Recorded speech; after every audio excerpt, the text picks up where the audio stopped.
আসসালামু আলাইকুম। আজকে ঈদের দ্বিতীয় দিনে আমরা গিয়েছিলাম বাগমারার একটা সংগঠনের ইনভাইটেশন। আর ঈদ পুনর্মিলনের এই প্রোগ্রামে গিয়ে বাগমারা বিভিন্ন গুণী ব্যক্তিবর্গের সাথে দেখা করার সুযোগ হয়েছিল, আর সাথে তো ভরপেট খাবার দাবার ছিলই।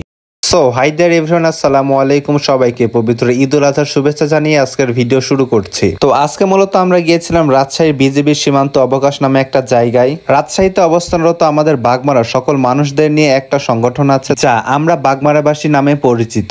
আমরা অনেকে রাজশাহীতে অবস্থান করি যারা বাগমারাবাসী, কিন্তু এই সংগঠন সম্বন্ধে একদমই জানি না। আর আজকে আমরা বাগমারাবাসী এই সংগঠনের পক্ষ থেকে ঈদ পুনর্মিলনী অনুষ্ঠানের ব্যবস্থা করা হয়েছিল। আর আমি একটু দেরি করে আসাতে অনুষ্ঠান অলরেডি শুরু হয়ে গিয়েছিল, এবং এদিকে নুরুল ভাই সবাইকে খাবারের টোকেন দিচ্ছিল, এবং খাবারের টোকেন পেয়ে কিন্তু আমাদের ছেলেমেয়ে বেশ খুশি হয়েছে। এবং আমরা এই প্রোগ্রামে অংশগ্রহণ করেছি রাজশাহী বিশ্ববিদ্যালয় থেকে। বাগমারার যেসব কৃতি শিক্ষার্থী রাজশাহী বিশ্ববিদ্যালয়ে অধ্যয়ন করছে, তাদের সবাইকে নিয়ে বাগমারা শিক্ষা উন্নয়ন সমিতি রাজশাহী বিশ্ববিদ্যালয় নামে একটি সমিতি রয়েছে। মূলত বাগমারা শিক্ষা উন্নয়ন সমিতির পক্ষ থেকে আমরা এই প্রোগ্রামে অংশগ্রহণ করছি। এবং আজকের প্রোগ্রামে মূলত তিনটা ভাগ। একটা হচ্ছে আলোচনা এবং মত বিনিময় সভা, দ্বিতীয়ত হচ্ছে মধ্যাহ্ন ভোজ বা দুপুরের খাবার, এবং লাস্টে সাংস্কৃতিক অনুষ্ঠান। আমি অলরেডি আজকের প্রোগ্রামের প্রথম পার্টটা মিস করে ফেলেছি, তাই ভাবলাম দ্বিতীয় পার্টটা মিস না করি, তাই একটু দ্রুতই চলে আসলাম মূলত ডাইনিং স্পেসে। আর যেহেতু আজকের প্রোগ্রামের লোকজন অনেকটা বেশি, যার কারণে বেশ কম্পিটিশন করে জায়গা নিতে হলো। তো যাই হোক, আজকে আমি একটু ইন্ডিয়ান দাদাদের মতো করে ফুড রিভিউ করার ট্রাই করব। বিভিন্ন ইভেন্ট বা প্রোগ্রামে দাদাদের ক্যাটারিং সার্ভিস নিয়ে বিভিন্ন রিভিউ দেখে থাকি, সেই জায়গা থেকে ইন্সপায়ার্ড হয়ে আজকে মূলত আমি একটু রিভিউ দেওয়ার ট্রাই করব। প্রথমে প্লেটের সাথে একটি করে টিস্যু এবং পানি দিয়ে গেল, যা ছিল 200 ml। প্লেট পরিষ্কার করতে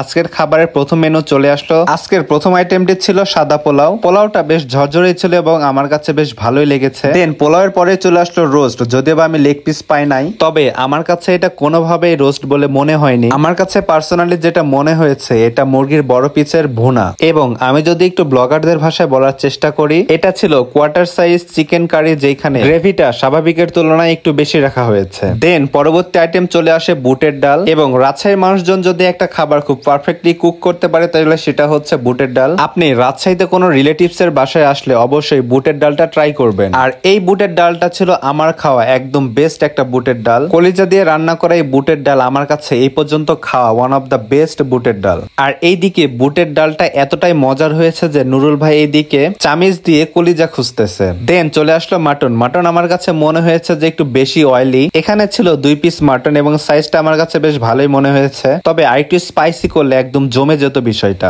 আর সবশেষে ডেজার্ট আইটেম হিসাবে ছিল দই। টু বি স্পিক অনেস্টলি, আমার কাছে দইটা খুব একটা ভালো লাগেনি। দেন খাওয়া দাওয়া শেষ করে আমরা উপরে আসলাম, এবং উপরে এসে বাগমারার বিভিন্ন কৃতি মানুষজনের সাথে দেখা করার সৌভাগ্য হয়েছে আমাদের। এবং এই ধরনের প্রোগ্রামে আসার মূল লক্ষ্য হচ্ছে নিজের নেটওয়ার্কিং এবং কমিউনিকেশন স্কিল একটু ডেভেলপ করা। আমাদের বাগমারার মানুষ অনেক ভালো ভালো জায়গায় আছে, যা আমরা নিজেরাও জানি না। দেন আমাদের আজকের লাস্ট পর্ব সাংস্কৃতিক প্রোগ্রাম শুরু হয়ে যায়।